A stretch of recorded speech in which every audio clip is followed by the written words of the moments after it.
Hi guys, good morning. Hope you're all doing well. We're gonna get started in 1 minute. I'm just waiting for more of us to join.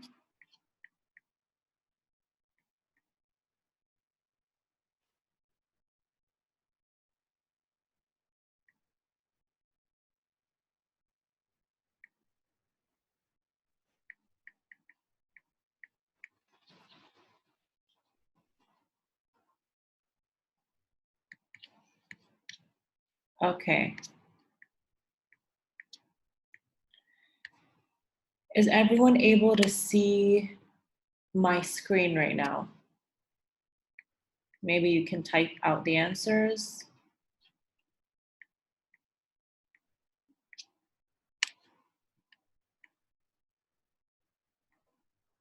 Okay, perfect. So I'm gonna get started because it's 12 right now. And the thing is with this Zoom program, because we don't have this is like the free version. So we only have 45 minutes and then it cuts off. That's the limit. So I'm gonna get started right away. Um, Hopefully you guys were able to already have gone through the different learning targets for both these sections. So essentially what we're doing today is I'm going to be going over the two sections, okay? And as I go through the lecture time, please hold your questions and then I'm gonna unmute your mics. Your mics are now muted. Once I'm done, I'm gonna unmute your mics and then you will have the rest of the time to ask and answer, for me to answer your questions. Please make sure that you limit your question, limit it to one question per person, and then if we have enough time, you can ask another question, just so that everyone at least has one chance to ask a question. Okay. All right, let's get started. So the first learning target, if you remember, was I can define and give examples of pathogens. So this was section 31.1. Here, all you need to know is that a pathogen is essentially any organism that can cause a disease, right? So a disease causing agent. And we talked about 5 different types of pathogens. For each one, you need to know just very briefly a description about the organism. And for here, you'll notice that I give you examples of human diseases that are caused by the different types of pathogens. You don't need to obviously memorize these diseases. You need to identify. So basically, if I ask you to give an example of a pathogen, you should know that a bacteria, for example, certain types of bacteria are pathogens. Obviously, not all types of bacteria are pathogens, because not all bacteria cause disease. Same with fungi, same with protozoa and parasites. Not all these not all these organisms are pathogens, because not all types of bacteria and fungi cause disease, okay? But some of them do, and those that do cause disease, we refer to them as a pathogen. In terms of the description, you just, again, briefly, you need to know, for example, that a bacteria has one cell, right? A single celled, and it does not have a nucleus. It's prokaryotic, a classic example of prokaryotic organism. We know that viruses are also they're considered non-living, and they only can reproduce inside a host cell. We know that fungi are they basically can either be unicellular or multicellular. So they're very simple organisms. And basically, they can grow as these single celled organisms and then they reproduce. Protozoa are also single celled, but they do have a nucleus. So unlike the bacteria, they are eukaryotic. And then we have the parasites, which basically infects a living organism and essentially steals all the nutrients and um, all the essential life components from its host. So both parasites and viruses require a host to be able to reproduce and carry out their life cycles, while both protozoa and bacteria are single-celled. Okay, next we have the following learning targets. I can explain direct and indirect transmission methods of disease, and I can define vectors. Now for this one, I decided to just um, summarize everything with this infographic. So if we were to kind of Oh, I just got a question. Is this slide in Google Classroom? I'm gonna upload the slides and the recording. So you'll get a recording of this video, of this basically meeting, along with the slides. So if it seems like I'm going too fast, don't worry. You'll have a recording of this for later. So going back to transmission methods, when we're talking about how our disease is transmitted, they could either be transmitted directly, so between one person and from one person to another, and this can be through things like shaking hands, kissing, etc., or through droplets. So currently the coronavirus, for example, needs to be in a liquid. So it needs to be in mucus, it needs to be in saliva, it needs to be in a droplet in order for it to be able to survive, okay, or be transmitted directly. So this is what we mean by droplets. So when a disease is spread by coughing or sneezing, that's what we mean by droplet. And these are both direct methods of transmission. Indirect methods of transmission are things like airborne. So some types of pathogens are transmitted through the air, and then you can breathe those particles in, which cause you to get sick. Fortunately, so far, coronavirus, for example, is not airborne, okay, which means it can only travel through droplets or from direct person-to-person contact. However, it can end up on a surface, and you can contract it from touching a surface. If a person sneezed on that surface or, coughed on that surface, you could still contract it. In terms of fecal oral, what do we mean by that? This is kind of nasty, but if you've ever had food poisoning, okay, what that might have meant is that someone preparing your food in the kitchen did not wash their hands after using the bathroom, and then they basically had E. coli or some form of nasty bacteria pathogen on their hands, and then they touch your food, and then you ate that food, so you end up with the E. coli that basically used to be present when they use the bathroom. So this is what we mean by fecal oral. This is an indirect method. Then we have insect bites. So in terms of insect bites, this requires a vector. And one of the learning targets asked you need to be able to know what a vector is. So a vector is an organism that has the ability to carry and transmit diseases. Example of vectors are things like mosquitoes. So we can see it right here, mosquitoes, okay? Also things like bats, camels, these have all been examples of vectors that had the ability to carry diseases. So they don't really cause the disease themselves. They have the pathogen inside of them, and they have the ability to kind of carry it from one person to another if they bite you or etc. All right, so if you have any questions about methods of transmission, make sure you write that question down, and when it's time to ask questions, you can go ahead and ask me. Next, we're going to move on to section 2. So the two learning targets at the beginning of section 2 were describe the basic structures and the basic function of the immune system.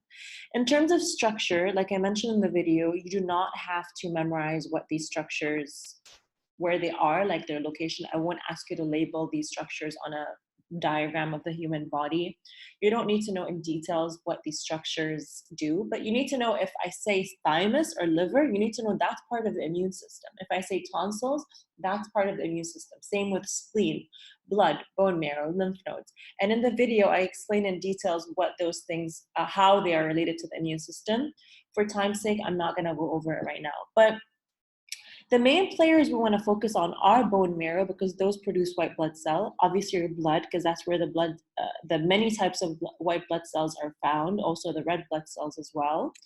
And the lymph nodes, because these are the ones that are going to be kind of collecting, okay, storing any form of pathogens so that they don't enter into your body to cause further infections. And if we look at the overall function of the immune system, it is to fight off infections and pathogens to make sure that you don't get sick. Okay, so the next learning target was I can compare and contrast specific and non-specific immune responses. So here, just like the name suggests, you can kind of guess what these types of immunities mean, all right? If you remember from the video, I was talking about different lines of defenses, right? So first line of defense, second line, and third line of defense. If we break that down and see where these words fit under specific and non-specific response, specific response is a response that usually requires a third line of defense, and it doesn't really show it in the picture, but I'll show it in the picture that's coming up. So basically, specific immunity is specific to a certain type of pathogen or a certain strain of pathogen, okay? So it recognizes that this is exactly E. coli bacterial infection, for example, or this is exactly a coronavirus infection. And it has immunity, it has built immunity to recognize that exact type of pathogen. Non-specific mean it's your body responding to any form of pathogen or any foreign substance, including cancer cells and allergens, okay? So people who are allergic to things like peanuts, your body somehow, okay, and we don't fully understand why this happens, but your immune system for some reason has associated peanuts with something that is really terrible and we need to fight off. So it's like, it's as if peanuts are just as bad as a viral infection or a bacterial infection.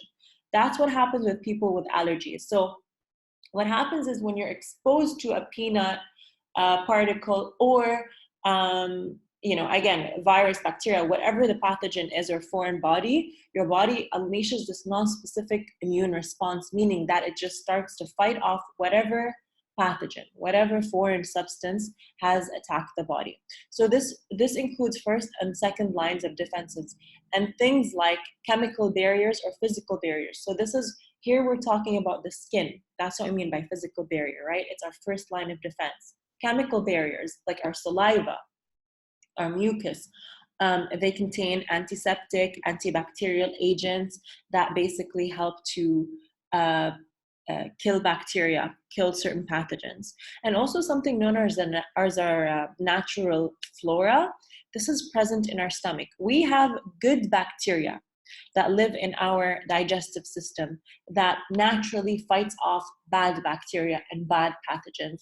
That's why they tell you, okay, that's why they tell you to basically eat yogurt, right? So if you eat yogurt, it's helping with developing your natural flora, okay? Oops, didn't mean to do that. Okay, second line of defense. That's going to include things like white blood cells that generally have the ability to fight off any form of pathogen that comes into your blood system, okay? So white blood cells that are non-specific are gonna be included in the second line of defense. Let's take a look at a more detailed example here. So non-specific defense mechanisms, again, we break it down into first line and second line of defense. These are included as non-specific defense mechanisms. So things like your skin, your mucous membranes, and the secretions that I talked about, such as your sweat, your mucus, all of that stuff is going to be under first line of defense. Second line of defense is going to include things like specific white blood cells known as phagocytes. Remember phagocytosis? We talked about this way before. It's a process of engulfing or eating, right? Cells eat other cells or other materials. So phagocytic white blood cells, what do you think they do? Just from their name, we can figure out that they probably come and kind of eat or ingest pathogens so that they don't make you sick. So this is under second line of defense. And the inflammatory response, which I described and explained in the video, is also part of the second line of defense. Third line of defense, we said, is specific immunity. So this is going to include white blood cells that are more specific. They're more specialized, okay? So things like antibodies and antigens, which I also talked about already, and lymphocytes, which are specific types of white blood cells that are much more specialized. Okay, again, if you have a question, write it down. You'll have a chance to ask me in a bit. Next is I can compare and contrast active and passive immunity. So here, Active immunity is the immunity that you gain from being exposed to either a vaccine or just a pathogen in your day-to-day life. So the last time you might have gotten the flu, okay, you were obviously infected by some form of bacteria or virus. You have developed your active immunity in a natural way. By being exposed to that bacteria or virus, you boosted your immunity, your active immunity, because the next time you are exposed to this kind of virus or bacteria, you probably won't get sick, okay? Your body has already built defense. That's why we take vaccines. And I didn't really talk about vaccines in details yet, but I will next week. And we'll explain why we even take vaccines as children and why vaccines are so important. But they basically, for now, all we need to know is that vaccines help with building our active immunity. In terms of our passive immunity, that is something, this is the immunity that you get or acquire from someone else, okay? Usually it's either in your genes or you get it from mom as you're breastfeeding. It's present in mom's milk, okay? You can also, sometimes in certain situations, people might actually get antibodies through a certain type of medication. So there are certain types of disorders or situations where you go to the hospital and part of your treatment plan is receiving antibodies through IV. Okay, so this would count as passive immunity. So for here, you just need to know that active immunity is something that you develop, okay, you gain, while passive is something that you just either are born with or you get from someone. Okay, not from the environment, not from pathogens, you're getting it from a person. So to just summarize one more time, active immunity, you can either get it from just being exposed to a pathogen through an infection or through a vaccination. For passive immunity, you're just born with it, you get it from mom, it's in your genetics, or in certain situations, you might get it through a treatment method, through an IV.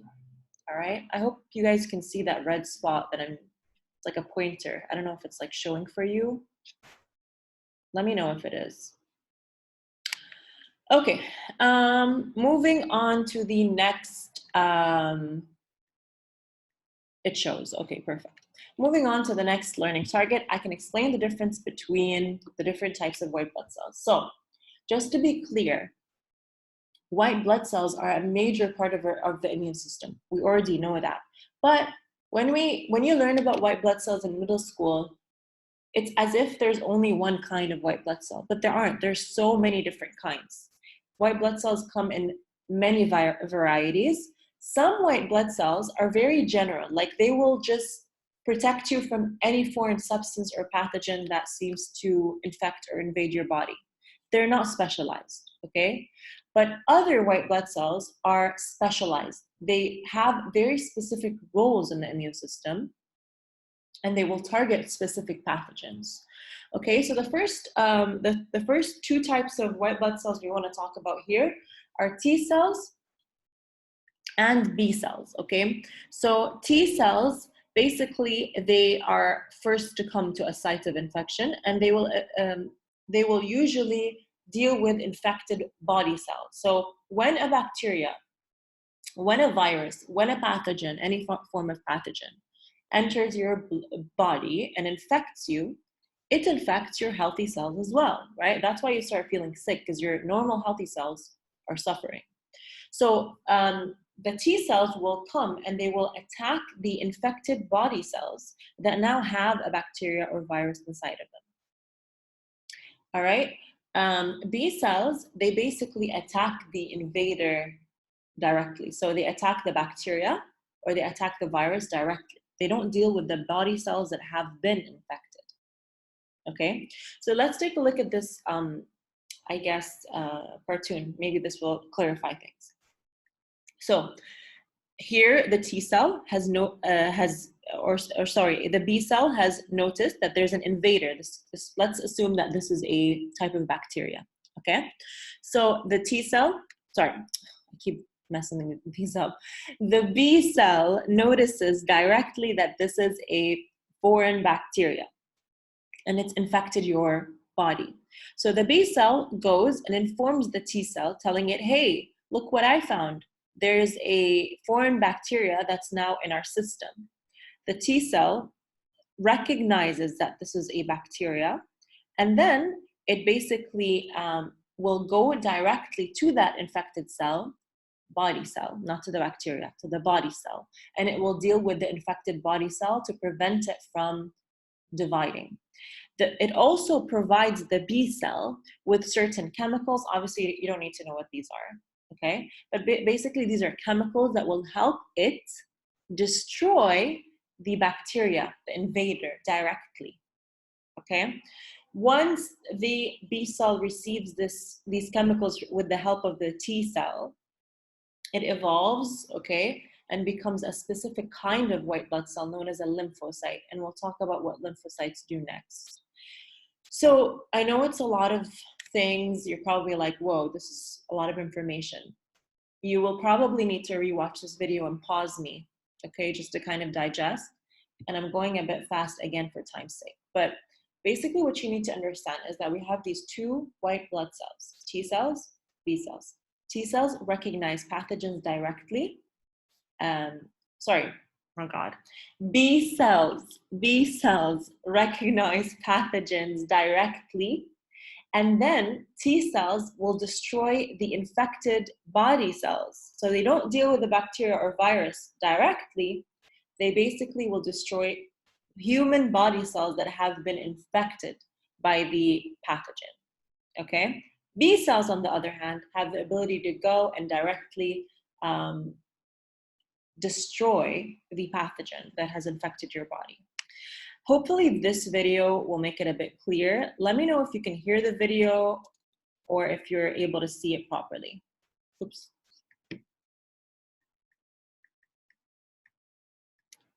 Activation of the immune response typically begins when a pathogen enters the body.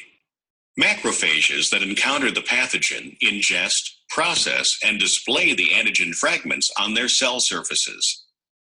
Macrophages with antigen fragments displayed on their surfaces are called antigen-presenting cells.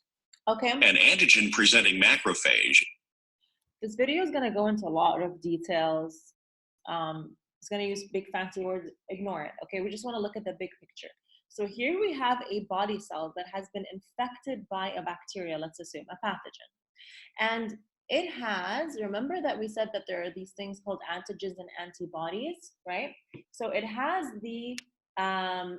basically these markers, and these markers, they present or they tell the white blood cells what kind of pathogen has infected the cell, okay? Whether it be a bacteria or virus, etc. So this healthy body cell has been infected, and now it's presenting an antigen on its surface, a marker, so that the B cell and the T cell can recognize what kind of pathogen has infected the body. Activation of the immune response typically begins when a pathogen enters the body. Macrophages that encounter the pathogen ingest, process, and display the antigen fragments on their cell surfaces. Macrophages with antigen fragments displayed on their surfaces are called antigen-presenting cells. An antigen-presenting macrophage interacts with a T helper cell that can recognize the same antigen.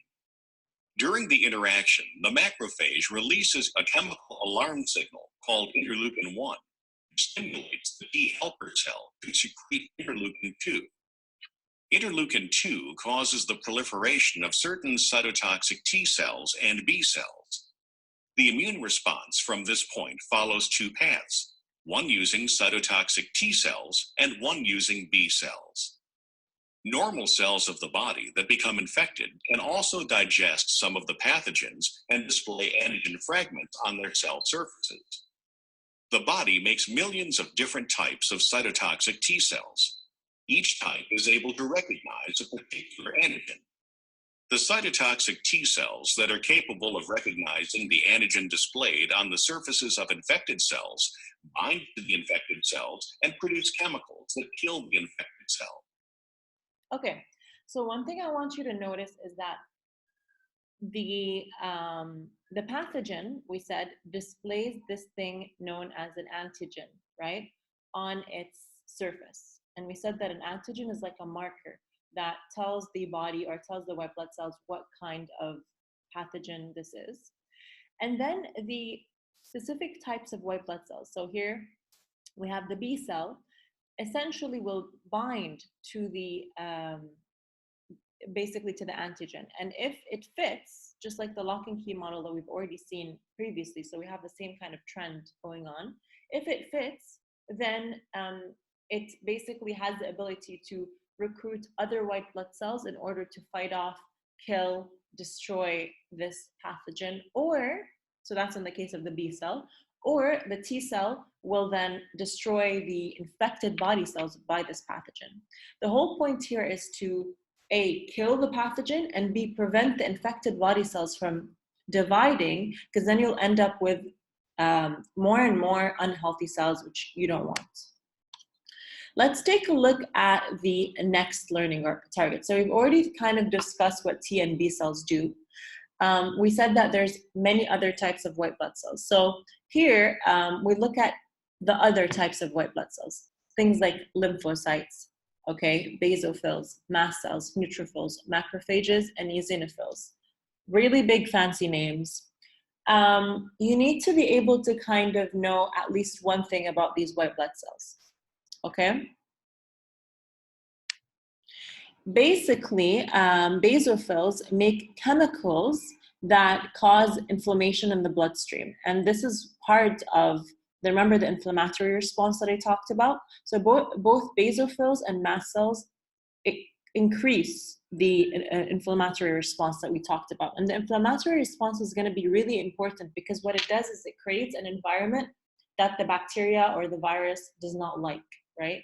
It's painful for us and we see redness and it feels like it's hot, right? Whatever the infection might have happened. Even our whole body sometimes will have a fever, etc. So basically, this creates an environment that the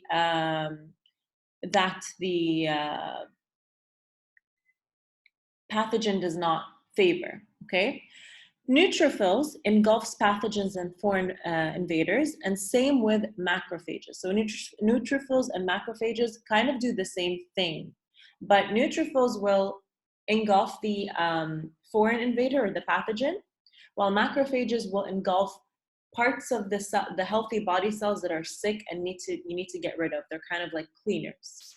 Lymphocytes destroy infected body cells, so lymphocytes work really closely, okay? Lymphocytes, they work really closely with T cells because they destroy infected body cells, right? And then eosinophils, they kind of have these chemical poisons that kill certain pathogens, including parasites. So you can actually group these to kind of remember them better. Basophils and mast cells, you can group them together because they both make chemicals that cause inflammation, right? Neutrophils and macrophages, they both engulf. Neutrophils engulf bad pathogens, macrophages engulf damaged body cells. Lymphocytes, and I would put a star next to lymphocytes. This is going to be one of the more important ones, okay? They destroy pathogens directly, and they destroy infected body cells. So they work really closely with T and B cells. And finally, eosinophils, they just kind of produce these chemicals that help T and B cells and other parts of the immune system destroy the pathogens, specifically parasites and such as protozoa. Okay, that's about it. I have a video here at the end that's going to summarize the immune system. I will leave it so that you watch it on your own, just to kind of have more room for questions and answers. If we finish asking all of our questions and we have extra time, then I'll play this video to kind of wrap up. And, hopefully it will clarify things a bit more. Okay, so this is my first time using this, by the way. So I'm kind of learning with you guys. Okay, so let me go ahead and stop sharing my screen.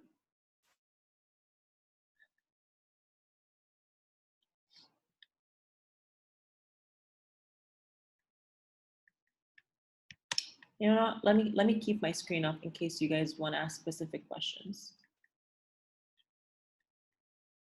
Okay, let me unmute you.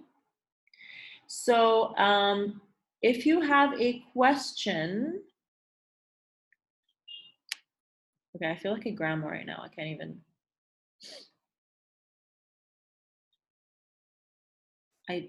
I literally just saw it. Oh, stop share. Oh my God. There we go. Okay, so now I'm gonna unmute you. Unmute all. Okay. But obviously, unless you're asking a question, mute your microphone, please. Miss? Mute 1 second, please. Mute your microphone, okay? And let's try to do this one at a time. I can't see you, but you should have a, I don't know if you guys can see it, at the bottom, you should have a symbol for like asking questions or raising your hand.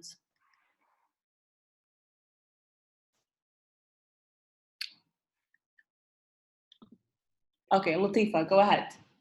Do you have a question?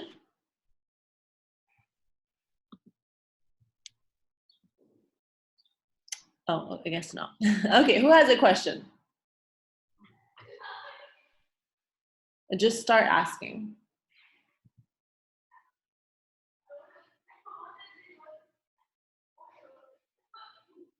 If no one has questions, we're gonna end this. So, Mohammed, unmute your mic. Here, I unmute you. Go ahead. Hi, Miss. Hello. Yes, hi, I can hear you. Miss protozoa can it be in يعني in land not مو بس بالماء. The what? Protozoa. Yes, they're mainly found in water, so they won't found like they won't be found on land. Usually in like swamp water, river water. So they usually are found in water. Yes. Miss vectors can they not be organisms? No, they have to be a living organism. Miss بس إذا مثال we coughed on a table وبعدين somebody else came and touched the table. Yeah, it The wouldn't. table is acting like a vector. No, it wouldn't count as a vector. It would count as an infected surface. So in order for something to be to count as a vector, like to fit that definition, it has to be a living thing. Okay, can parasites be single cells? Parasites, can they be single celled, like unicellular? Yes. It depends on the parasite. Most of them are multi. Okay, thank you. Mm-hmm. Okay, anyone else?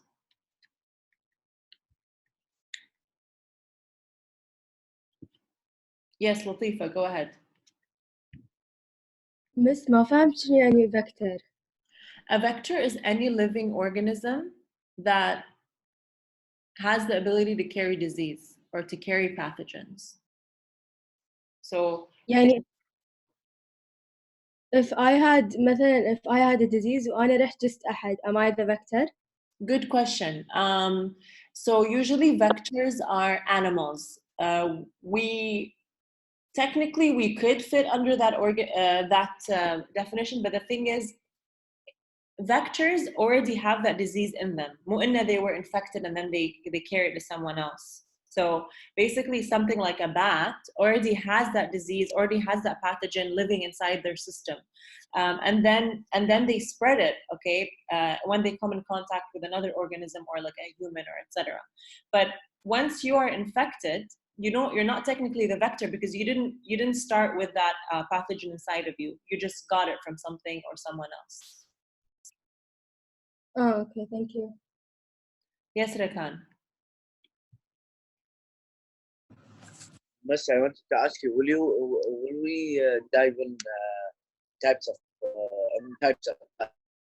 white blood cells? Like, will we learn more about them? For the purposes of this course, and this is the depth we'll go. Just like what is each one responsible for. We don't go into more details. Okay, thank you. Yes, Dina.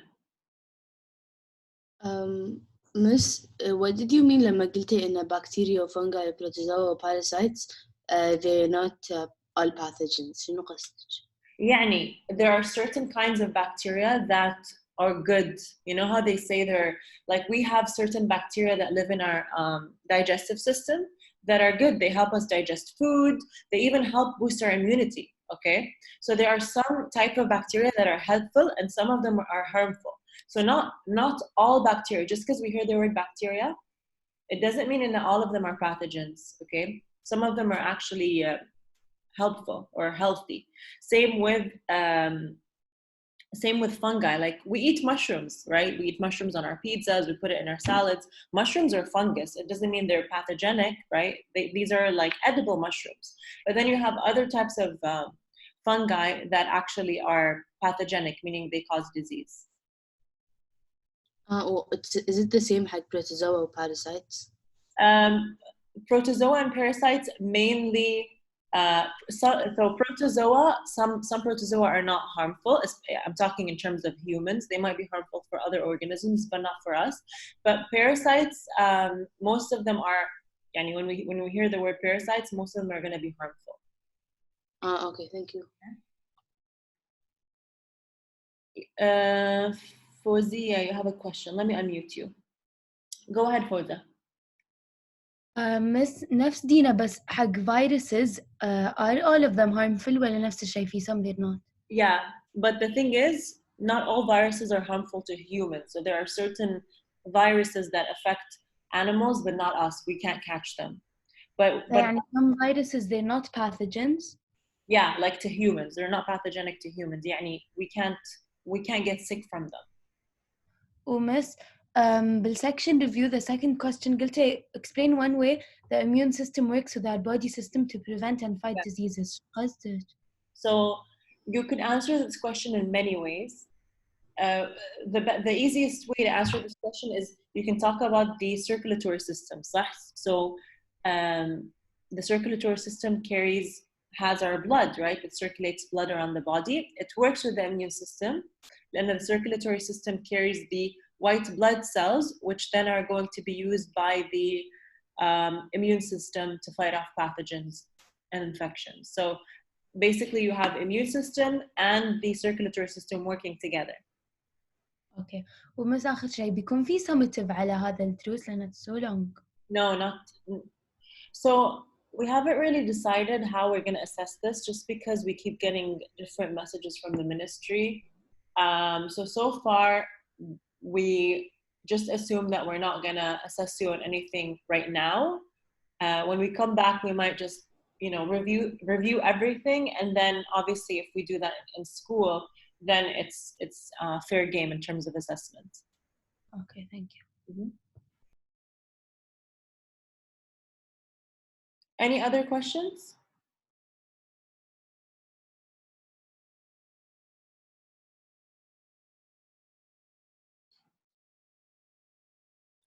I can't see all of you on my screen, so maybe just on the chat. Dilal, do you have a question?